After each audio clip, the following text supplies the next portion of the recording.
जौनपुर गांव के बीचों बीच एक बहुत सुंदर बाग था, लेकिन कोई भी गांव वाला वहां जाने से बहुत डरा करता था। ऐसा इसलिए क्योंकि ठीक उस बाग के पास एक गुफा थी जहां से बहुत अजीबोगरीब आवाजें आती थी। गांव के लोगों का ये मानना था कि उस गुफा के अंदर कोई जिन रहता है जो कि गांव वालों को आवाज देता रहता है, और जो भी उस गुफा के अंदर जाता था वो उसे मार डालता था। एक दिन दो गांव के लोग आपस में बातें कर रहे थे। तुम्हें पता है, कल मैं उस बाग में गया था, वहां से बहुत डरावनी आवाजें आ रही थी।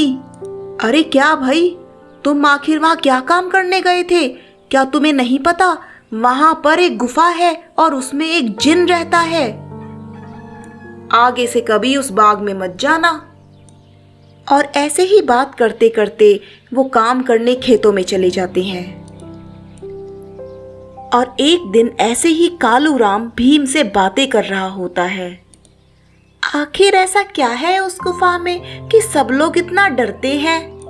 कालू राम भाई, मैंने तो यही सुना है कि उस गुफा में कोई जिन रहता है जो कि बहुत खतरनाक है।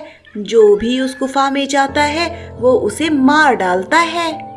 वो तो सही है, लेकिन क्या किसी ने उस जिन को कभी देखा भी है या ये बातें सिर्फ अफवाहें हैं? गांव वाले तो बस ऐसे ही किसी भी बात पे डरते रहते हैं। मैं तो सोच रहा हूँ कि कभी उस गुफा में जाके देखूं कि आखिर उसमें ऐसा है क्या। अरे नहीं कालू राम, मरना है क्या? चलो घर चलते हैं, बहुत देर हो गई।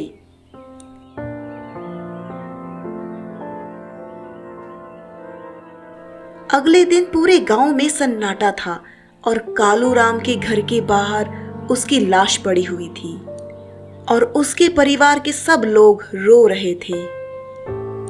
शाम को जब घर से बाहर निकला था तो कह के गया था किसी रहस्य से पर्दा उठाना है, लेकिन देखो ये क्या हो गया। मेरे कालू राम की बहादुरी उसे ले डूबी। हाय मेरा कालू राम। अरे हो ना हो, ये उस गुफा वाले जिन ने ही किया है। भीम को जब ये बात पता चली तो उसे भी बहुत दुख हुआ, और तो और उसकी पत्नी को भी, जिसका नाम था मठरी।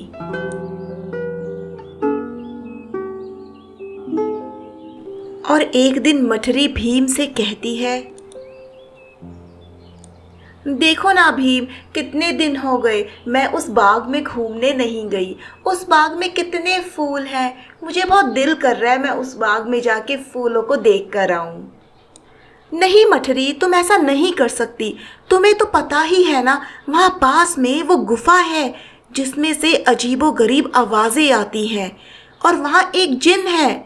और तुम्हें ये भी पता है कि कालू राम किस तरह से मारा गया। मैं नहीं चाहता कि तुम वहाँ जाओ। हाँ हाँ, मुझे पता है भीम, मैं उस गुफा के पास बिल्कुल भी नहीं जाऊँगी। मैं तो सिर्फ उस बाग में जाऊँगी। देखो मठरी, चाहे कुछ भी हो, मैं नहीं चाहता कि तुम वहाँ जाओ। और अब तुम मुझसे ज़्यादा बहस मत करो। मुझे खेतों में काम करने जाना है, तुम घर पर ही रहना। देखो भीम, ये सब झूठी बातें हैं। मुझे नहीं लगता वहाँ ऐसा कुछ है। और वैसे भी गांव वालों ने उस जिन को देखा नहीं है, सिर्फ उसकी आवाज़ें ही तो सुनी है। अगर सच में वहाँ कोई जिन होता तो क्या वो गांव वालों के सामने नहीं आता? देखो, गांव के बड़े बूढ़े लोग ये कहते आ रहे हैं, तो शायद वहाँ कुछ होगा। तुम वहाँ बिल्कुल भी नहीं जाओगी, और अब मुझे तुम काम पे जाने दो, मैं बहुत लेट हो रहा हूँ। ठीक है भीम, मैं वहाँ बिल्कुल नहीं जाऊँगी, आप आराम से काम करने जाओ। ऐसा कह के भीम वहाँ से चला जाता है। लेकिन भीम के जाते ही मठरी उसी बाग के पास जाने लगती है।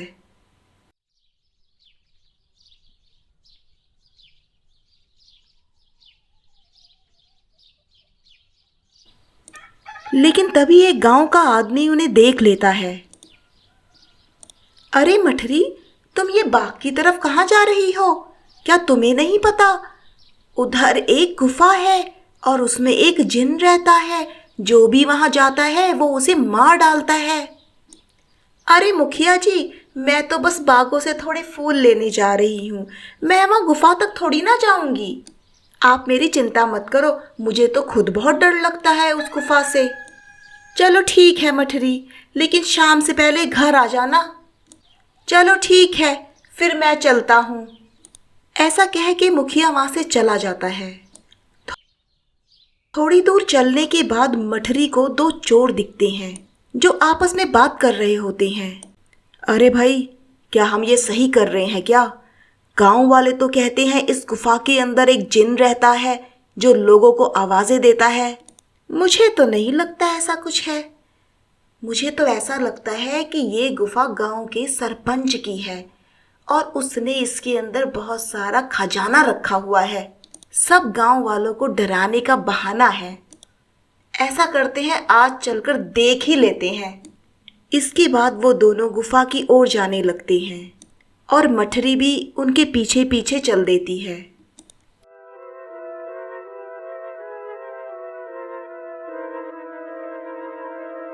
जैसे ही वो दोनों चोर गुफा के अंदर जाने वाले होते हैं, गुफा के अंदर से एक औरत बाहर निकलती है और उस औरत के हाथ में एक टोकरी होती है जिसमें बहुत सारे रंग बिरंगे फल होते हैं। तभी वो औरत उन दो चोरों से कहती है, तुम दोनों आखिर जा कहाँ रहे हो?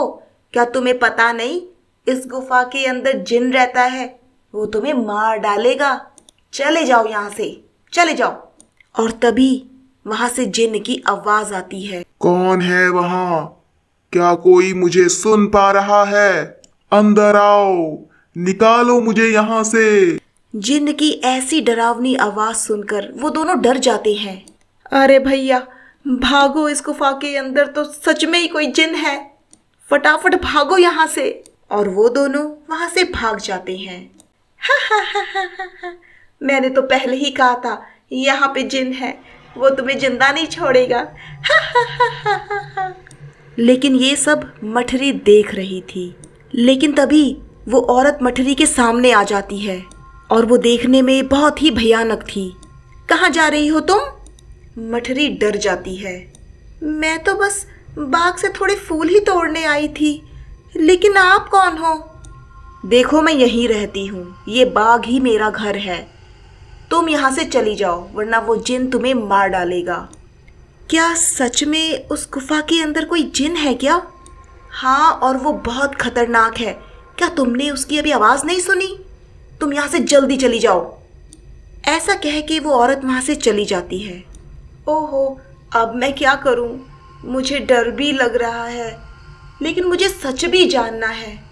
मैं अंदर जाके देख के आऊँगी, क्या सच में वो आवाज़ जिन की ही है? ऐसा कह के मठरी आगे बढ़ जाती है और जैसे ही मठरी उस गुफा के पास जाती है, उसे एक आवाज़ सुनाई देती है।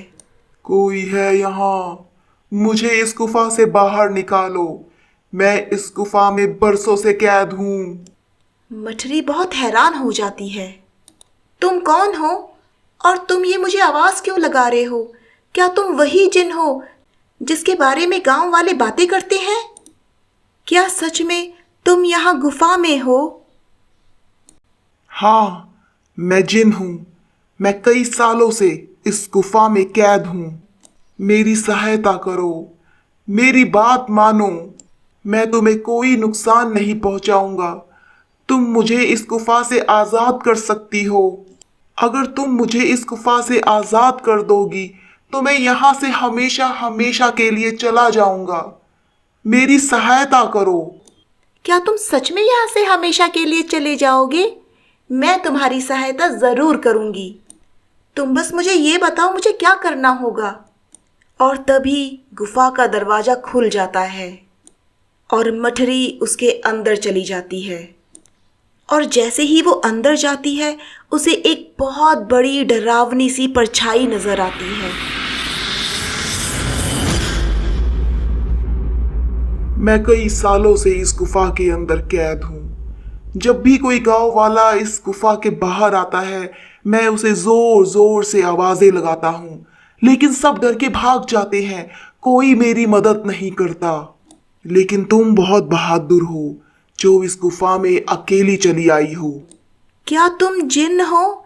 लेकिन तुम मुझे दिखाई क्यों नहीं दे रहे हो? क्या तुम किसी को दिखाई नहीं दे सकते हो? देखो, मैं जिन नहीं हूँ, मैं उस जिन की परछाई हूँ। मैं इस गुफा के कैद खाने में बंद हूँ, लेकिन मेरी परछाई ही उस कैद खाने से बाहर आ सकती है। लेकिन वो जिन इस कैद खाने में क्यों बंद है और उन्हें मैं कैसे बाहर निकाल सकती हूँ? देखो, तुम्हें खुद उस तहखाने तक जाना होगा और खुद जिन से पूछना होगा कि तुम उसे कैसे बचा सकती हो। ठीक है, मैं उस तहखाने तक जाने के लिए तैयार हूँ। ऐसा कह के मठरी आगे चल देती है।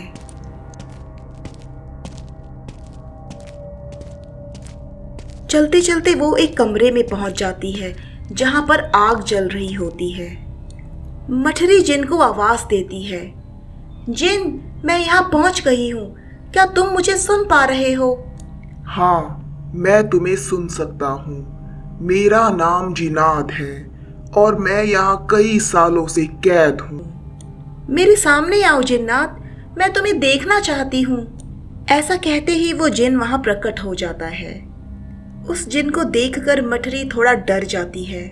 देखो, तुम डरो मत, मैं तुम्हें कुछ नहीं करूँगा।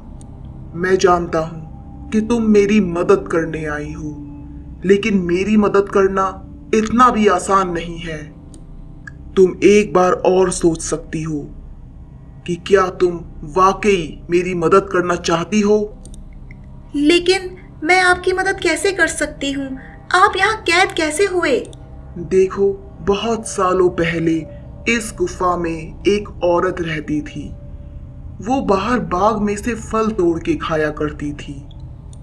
एक दिन उसने बाग के सारे फल तोड़ लिए और यहाँ गुफा में लेकर आ गई। और उस बाग में एक रहस्यमयी फल था जो बहुत चमकदार था, और मेरी नज़र भी उसी फल पर थी, क्योंकि उसे खाने के बाद मेरी उम्र बहुत ज़्यादा बढ़ जाती। लेकिन मैं उस फल को खुद नहीं तोड़ सकता था। वो तो बस तभी हो सकता था कि कोई मुझे वो फल तोड़ के दे। और एक दिन वो औरत उस चमकदार फल को तोड़कर इस गुफा में ले आई। जब मैंने देखा तो मैं उसके पीछे पीछे इसी गुफा में आ गया।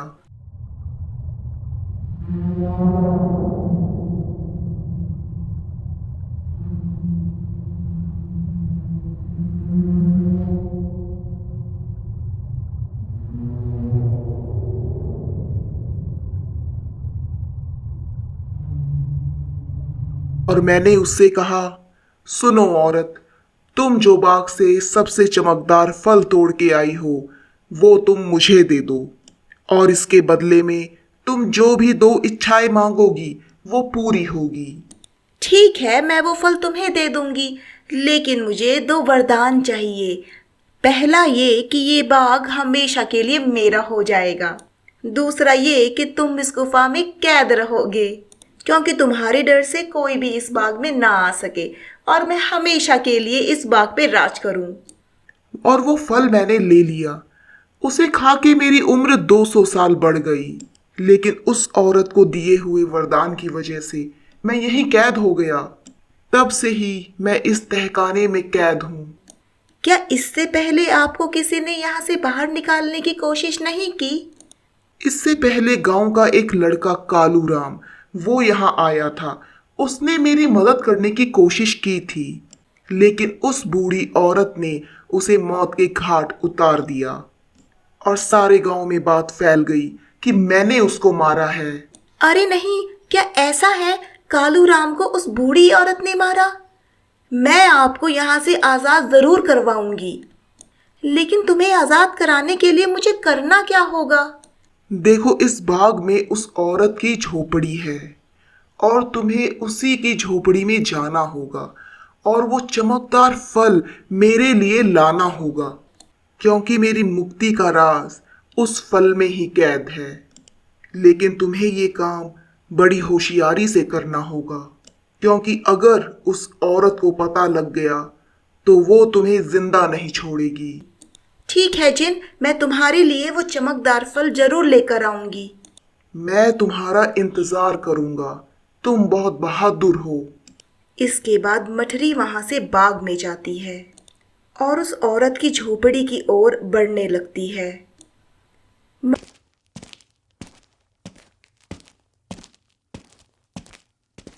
मठरी को उस झोपड़ी के आसपास कोई नहीं दिखता, इसीलिए वो उस झोपड़ी के अंदर चली जाती है।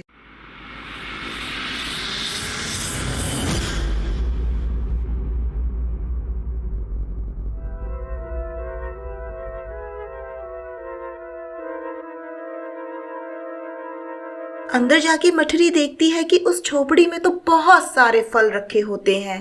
अरे, ये तो कितने सारे फल हैं, लेकिन इन फलों में से कोई भी बहुत ज्यादा नहीं चमक रहा।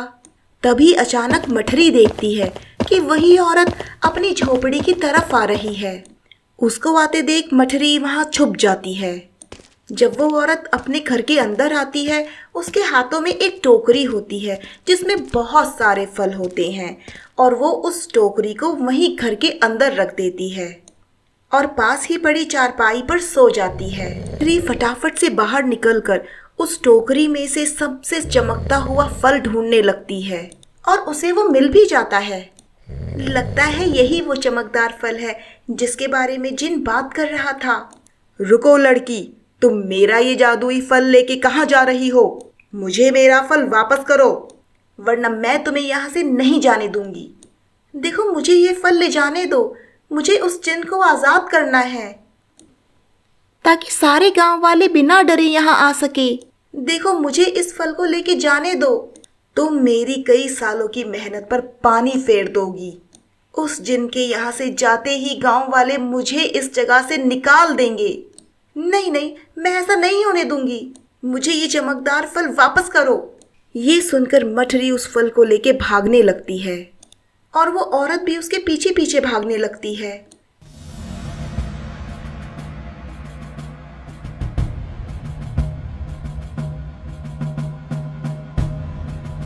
मठरी भागते भागते उस गुफा में पहुंच जाती है। जैसे ही वो गुफा में पहुंचती है, वो जादुई फल उसके हाथ से नीचे गिर जाता है। लेकिन ये क्या, वो फल गिरते ही एक तोते में बदल जाता है। मठरी ये देखकर हैरान हो जाती है। तभी वो औरत वहां आ जाती है। ये तुमने क्या किया लड़की? इस जादुई फल को नीचे गिरा दिया और अब ये तोता तुम्हें उस जिन की आजादी का सबसे आखिरी रास्ता बताएगा। नहीं, मैं ऐसा नहीं होने दूंगी, मैं तुम्हें मार डालूंगी। वो औरत जैसे ही मठरी को मारने के लिए आगे बढ़ती है, वो औरत अचानक से आग में जलने लगती है और ये देख मठरी हैरान हो जाती है। तभी एक आवाज सुनाई देती है जो उस जिन की परछाई की होती है। डरो मत, इस लालची औरत को इसके किए की सजा मिल चुकी है। अब तुम्हें अपनी मंजिल का आखिरी पड़ाव पार करना है, जिसमें ये तोता तुम्हारी मदद करेगा। तभी अचानक से वो तोता उड़ने लगता है और वहीं जाने लगता है जहां पर वो जिन कैद था। मठरी भी उसके पीछे पीछे चलने लगती है। वो तोता एक खिड़की के पास जा बैठता है जो काफी चमक रही थी। तभी उस तोते की आवाज सुनाई देती है। सुनो बहादुर लड़की, तुम्हें इस खिड़की को खोलना होगा, लेकिन इसकी चाबी तुम्हें ढूंढनी होगी। मैं तुम्हें 2 रास्ते बताऊंगा, जिसको चुन के तुम्हें खिड़की की चाबी मिलेगी, लेकिन 2 रास्तों में से तुम्हें कोई एक ही चुनना होगा। तो देखो, पहला रास्ता गुलाब के फूलों की तरफ जाता है जो बाग की तरफ है, और दूसरा रास्ता अंधेरे की तरफ है जो इस गुफा में उस तहखाने की तरफ जाता है जहां वो जिन कैद है। तो बताओ, तुम क्या चुनोगी? मठरी काफ़ी देर सोचने के बाद कहती है, देखो, मैं वो अंधेरे वाला रास्ता ही चुनूंगी जो गुफा की तरफ जाता है। और उसके बाद मठरी गुफा की ओर चलने लगती है।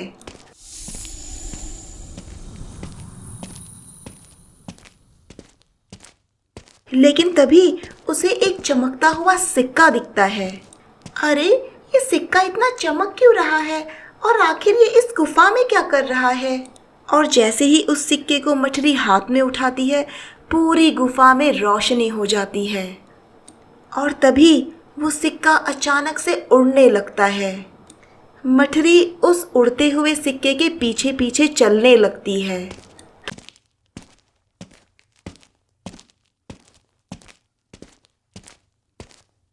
थोड़ी दूर चलने पर मठरी देखती है कि 4 चाबियां हवा में तैर रही थी। अरे, ये तो वही चाबियां हैं जिसके बारे में वो तोता बता रहा था। लेकिन इनमें से सही चाबी कौन सी होगी, ये कैसे पता चलेगा? तब एक आवाज आई जो उस चिन्ह की परछाई की थी। बहादुर लड़की, तुम्हें इनमें से एक चाबी उठानी है। याद रखना, सिर्फ एक सही चाबी उठानी है। अगर तुमने गलती से एक गलत चाबी चुन ली तो ये सारी चाबियां गायब हो जाएंगी और तुम उस चिन्ह को कभी नहीं बचा पाओगी। ये सुनकर मठरी हैरान हो जाती है। क्या? हे भगवान, ये किस दुविधा में डाल दिया है। अब मैं कैसे इन 4 चाबियों में से सही चाबी चुनूं? लेकिन मठरी देखती है कि उन सब 4 चाबियों में से एक चाबी बिल्कुल हरी थी, बिल्कुल उस तोते की तरह जो उस फल से गिरने के बाद बन गया था। मठरी समझ गई कि हरी वाली चाबी चुननी है, और जैसे ही वो हरी चाबी को चुनती है, बाकी की चाबियां गायब हो जाती हैं। और फिर तभी फिर से जिन्न की परछाई की आवाज आई। शाबाश बहादुर लड़की, तुम्हारी सूझबूझ की वजह से तुमने बिल्कुल सही चाबी चुनी। अब जाओ उस खिड़की के पास और खोल दो उसे। मठरी उसी खिड़की के पास जाती है।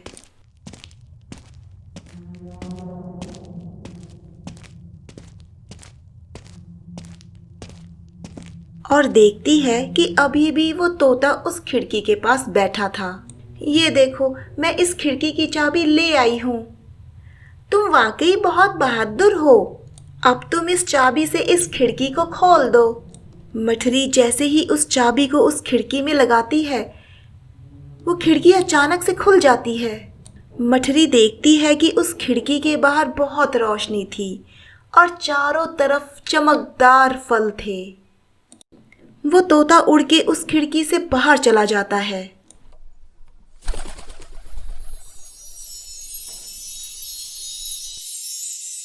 खिड़की के बाहर जाते ही वो तोता वो जिन्न में बदल जाता है, जो कि कई सालों से उस गुफा में बंद था। तुम्हारा बहुत बहुत धन्यवाद। तुमने मुझे इस गुफा से आजाद कर दिया। तुम एक निडर और साहसी लड़की हो। तुम जो भी मांगोगी वो मैं तुम्हें दूंगा। बोलो, क्या इच्छा है तुम्हारी? क्या तुम सच में आजाद हो गए हो? क्या हम गांव वाले इस बाग में बिना डरे आ सकेंगे? हाँ, अब तुम आराम से इस बाग में कभी भी आ सकती हो। तुम्हें डरने की कोई जरूरत नहीं, क्योंकि अब मैं इस गुफा से बाहर आ गया हूँ और अब मैं किसी को कोई आवाज नहीं दूंगा। देखो, क्योंकि मैं तुम्हारी वजह से ही आजाद हुआ हूँ, इसलिए तुम मुझसे जो भी मांगोगी मैं तुम्हें वो दूंगा। बोलो, क्या इच्छा है तुम्हारी? वैसे सच कहूँ तो मुझे कुछ नहीं चाहिए, लेकिन हाँ, अगर आप कह ही रहे हो तो ये जो बाहर बाग है, मैं चाहती हूँ इसके फूल हमेशा ऐसे ही खिलखिलाते रहें। मुझे ये फूल बहुत अच्छे लगते हैं। ठीक है, मैं तुम्हारी ये इच्छा जरूर पूरी करूंगा। अब से ये बाग हमेशा यूं ही रहेगा। इसके फूल ऐसे ही खिलखिलाते रहेंगे। तुम जब भी इस बाग के फूलों को देखोगी तो ये फूल ऐसे ही खिलखिलाते रहेंगे, कभी भी मुरझाएंगे नहीं। तो अब मैं हमेशा के लिए यहाँ से जा रहा हूँ। इसके बाद वो जिन्न गायब हो जाता है और वो खिड़की बंद हो जाती है। मठरी जब गुफा से बाहर निकलती है तो सब गांव वाले बाहर खड़े होते हैं। अरे मठरी, तुम वहां क्यों गई? हम कितना डर रहे थे तुम्हारे लिए। उस जिन्न ने तुम्हें कुछ किया तो नहीं? तुम उस गुफा में आखिर क्यों गई मठरी? अगर वो जिन्न तुम्हें मार डालता तो? अरे तुम ठीक तो हो ना? तुम्हें क्या सच में जिन्न ने कुछ नहीं किया? देखो भी, मैं बिल्कुल ठीक हूँ और अब अंदर कोई जिन्न नहीं है। इस गुफा के अंदर जो जिन्न था वो हमेशा के लिए इस गुफा से चला गया है। अब आप सबको डरने की कोई ज़रूरत नहीं है। आप कभी भी यहाँ आ सकते हो। अरे क्या बोल रही हो मठरी, आखिर कहाँ गया वो जिन जो आते जाते लोगों को आवाजें दिया करता था? मठरी गांव वालों को सारी बात बताती है। सारी कहानी सुनने के बाद गांव वाले बहुत खुश होते हैं। अरे मठरी, तुम तो सच में बड़ी बहादुर हो। देखो, तुम्हारी वजह से वो जिन आजाद हो गया और अब हम गांव वालों को भी डरने की कोई जरूरत नहीं है। और देखो, कालू राम की मौत का रहस्य भी हम सबको पता चल गया। और इसके बाद गांव वाले बिना डरे हंसी खुशी गांव में रहने लगते हैं।